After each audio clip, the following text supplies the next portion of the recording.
Assalamualaikum warahmatullahi wabarakatuh. Apa kabar teman-temanku sekalian yang menonton video ini serta yang ada di rumah atau yang ada di lautan, misalnya ada nakoda ya kan, punya data dia nonton ya nggak jadi masalah. Semoga kalian sehat selalu dalam lindungan Allah Subhanahu wa taala. Kembali lagi bersama saya Ridho Apriansyah dan tentunya di channel tercinta kita yaitu Catatan Ridho, yang akan selalu membedah, mencari titik di mana orang ini harus dibenarkan. Karena kita berangkat daripada isi Al-Quran, wa tawassaw bil haq wa tawassaw bis sabr, yaitu saling menasihati dalam kebenaran. Itulah tugas seorang mukmin, ya kan? Lah, kok nggak tabayun aja? Lah, kok komentarnya di YouTube nggak datang ke orangnya? Guys, gini guys, saya jelaskan ya. Kenapa kita tidak langsung ke orangnya? Satu, tidak ada kontaknya. Kedua, video sudah viral. Maksudnya viral ini, video ini orang udah nonton semua pernyataan-pernyataan dia ini. Nah, jadi ini orang agar bisa mengklarifikasi kesalahannya, ya harus dia jelaskan di medsos atau di media sosial ya. Gak bisa dia sembunyi-sembunyi di kamar. Saya ngaku salah. Nggak bisa kayak gitu. Dia harus mengklarifikasi di masyarakat umum. Karena apa? Karena pernyataannya sudah dikonsumsi oleh masyarakat umum. Jadi wajib bagi dia untuk mengklarifikasi hal tersebut di masyarakat umum. Dan itu tugas kita untuk menasihati dia secara media sosial juga tentunya. Nah, baiklah, di momen kali ini tema yang akan kita bahas yaitu yang berjudulkan Muri Al-Zaitun bermazhab atau tidak bermazhab. Baiklah, langsung saja kita simak dulu videonya, baru kita berikan komentar. Ini dia.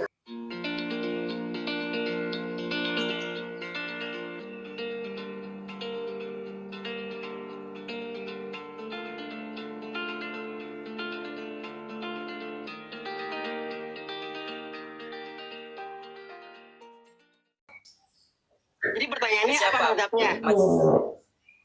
Iya, apa mazhabnya dan tata cara sholatnya bagaimana? Apakah sambil goyang-goyang tangan atau gimana? Goyang-goyang kaki gitu? Ya enggak dong, sama. Sama kayak Bang Sholat, gimana kalau Bang Sholat? Loh, kok samain saya? Saya kan Syafi'i, saya bisa bertanggung jawab. Saya ditanya juga, saya jawab dengan dalilnya. Bila perlu saya kontak pakaian. Iya,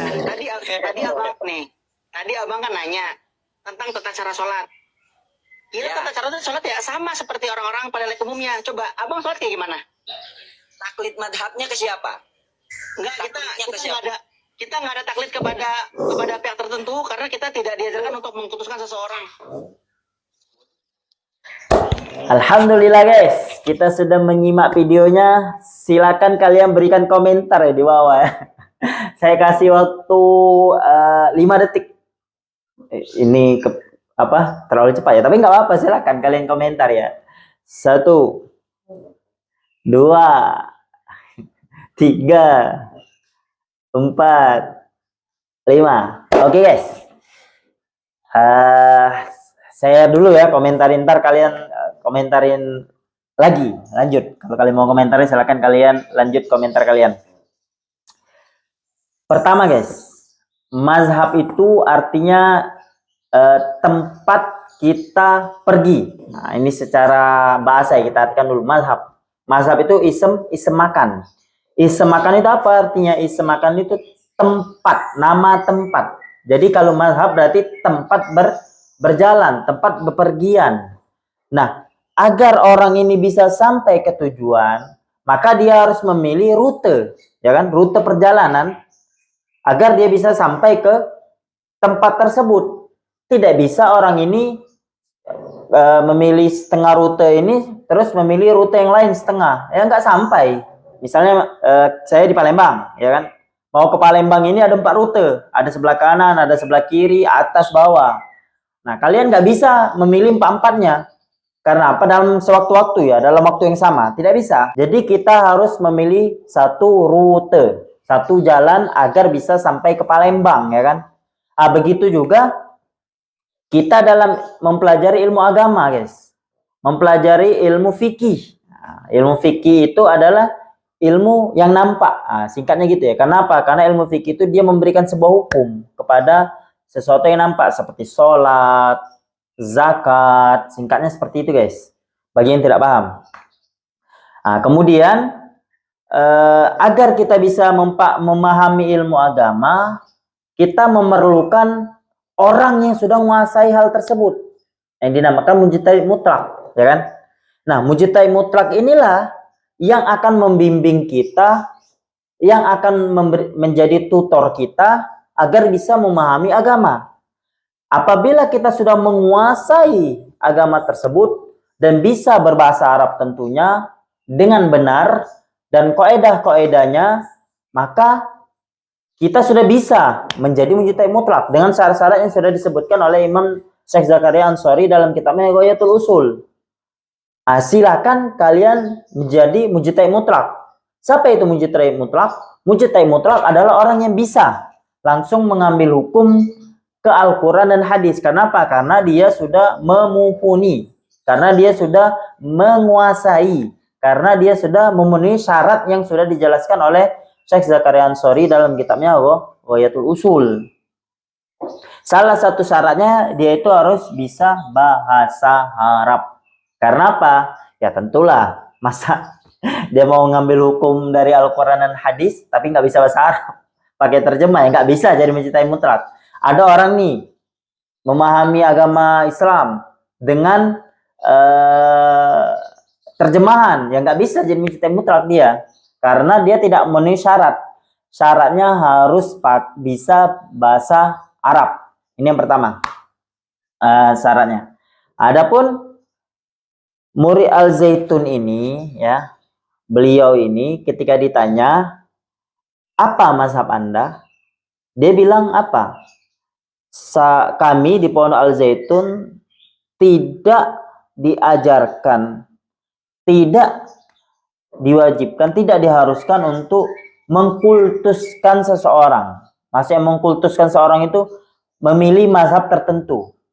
Nah, itu bagi dia sah-sah saja, boleh-boleh saja dia tidak pakai mazhab. Cuman akhirnya dia akan tersesat, guys. Kenapa? Karena dia tidak tahu memilih jalan mana yang bisa sampai ke ilmu agama tersebut. Sehingga dia mencampur adukan pendapat-pendapat ulama-ulama yang ada dalam agama Islam. Maka dinamakan talfiq. Apa itu talfiq? Talfiq adalah menggabung-gabungkan pendapat-pendapat ulama.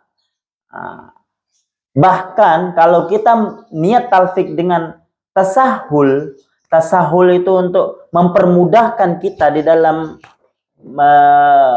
melaksanakan tuntunan agama, maka itu haram hukumnya. Contoh talfiq, ya, contoh talfiq. Dia wudhu pakai pendapat Imam Syafi'i, ya kan? Mulai misalnya niat, basuh muka, sunnah-sunnah dikerjakan, kumur-kumur, itu sunnah ya. Apa namanya itu, membasuh hidung dan lain sebagainya. Sudah, sholatnya pakai mazhab Imam Abu Hanifah. itu dinamakan talfiq, guys. Menggabung-gabungkan. Jadi yang pertama tadi pakai mazhab Imam Syafi'i, terus sholatnya pakai mazhab Imam Abu Hanifah. Nah, ini yang nggak boleh. Tapi kalau dia terpenuhi nggak jadi masalah. Terpenuhi itu maksudnya gini. Kalau dalam mazhab Imam Syafi'i kan wudhunya dia mencakup semuanya, mencakup semua mazhab, mencakup semua pendapat. Pendapat Imam Abu Hanifah nggak wajib tartib. Imam Syafi'i tartib wajib. Tartib itu harus berurut-urutan ya. Maksudnya angka 1, setelah angka 1 harus angka 2. Setelah angka 2 harus angka 3. Nggak boleh angka 1 langsung angka 3, itu nggak boleh. Kalau menurut mazhab Imam Syafi'i, Imam Abu Hanifah nggak jadi masalah. Dari angka 1 loncat ke angka 3, balik lagi ke angka 2 nggak jadi masalah menurut mazhab Imam Abu Hanifah. Imam Syafi'i nggak boleh. Nah, kalau kita pakai wudhunya Imam Syafi'i, kemudian kita sholatnya pakai Imam Abu Hanifah dengan syarat. Dengan syarat kita baca Al-Fatihah dan baca Bismillah, basmalah. Kenapa? Karena basmalah dalam mazhab Imam Syafi'i itu wajib. Karena dia masuk daripada bagian surah Al-Fatihah. Kalau nggak baca basmalah maka tidak sah sholatnya menurut mazhab Imam Syafi'i. Makanya jadi rancau, ya kan? Kalau kita pakai pendapat yang berbeda-beda, dalam satu kondisi, maka akan jadi rancau, akan jadi pusing, akan jadi salah, konslet. Nah, kalau kabel itu, kalau kita gabung-gabungkan dengan tidak ada ilmunya, maka konslet, guys. Nah, begitu juga murid Al-Zaitun ini. Maka dia akan jadi konslet kalau dia tidak memilih satu mazhab, satu pendapat dari ulama yang memang sudah berhak mengambil hukum kepada Al-Quran dan hadis, maka dia akan tersesat. Pasti tersesat, yakin saya. Kenapa ya? Kita nggak punya ilmunya. Al-Quran sendiri mewajibkan kita untuk bertanya orang yang memumpuni, yang menguasai bidang tersebut. Dalam ayat suci Al-Quran, Allah Subhanahu wa taala berfirman, "Fas'alu 'ala dzikri in kuntum la ta'lamun." Maka bertanyalah. Ah, lihat, maka bertanyalah. Di sini pakai fi'lul amri, is'alu. Maka bertanyalah. Di sini fi'lul amri itu kalimat perintah yang mengharuskan kita, yang mewajibkan kita untuk bertanya kepada orang yang ahli dalam bidangnya. Jikalau kita tidak menguasai hal tersebut, agar apa ya? Agar tidak salah, agar tidak tersesat, agar tidak konslet. Kalau kabel tidak konslet ya guys. Nah, itu jadi kita yang belum menguasai ilmu agama tidak berhak langsung mengambil hukum kepada Al-Quran dan hadis. Kecuali Al-Qurannya udah jelas, misalnya dalam ayat suci Al-Quran ini bilang Allah satu. Itu udah jelas, kita nggak perlu ngikut pendapat ulama yang lain, kita nggak perlu, kita sendiri juga cukup. Walaupun kita tidak menguasai, kita yakin Allah satu. Oh ya, itu nggak jadi masalah. Cuman yang jadi masalah, misalnya dalam Al-Quran, misalnya lamastumun nisa, lamsun sini menyentuh, lamsun itu menyentuh atau jima. Jima itu melakukan hubungan intim suami istri.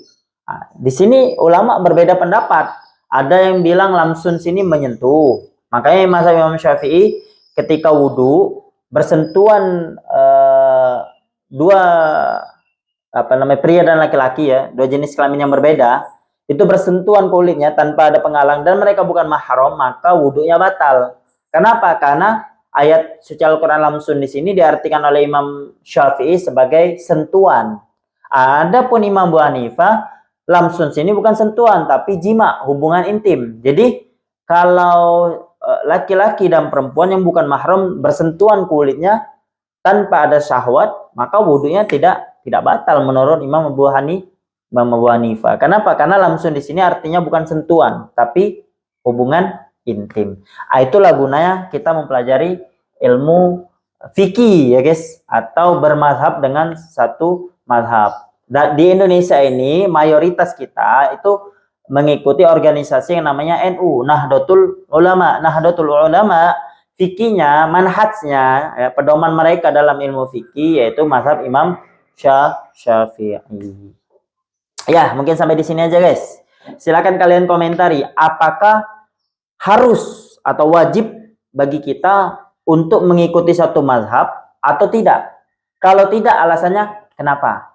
Baiklah, saya undur diri. Apabila ada salah kata, saya mohon maaf pada Allah Subhanahu wa taala. Saya mohon ampun. Bila taufik wal hidayah wa akhir kalam aqulu lakum assalamualaikum warahmatullahi wabarakatuh.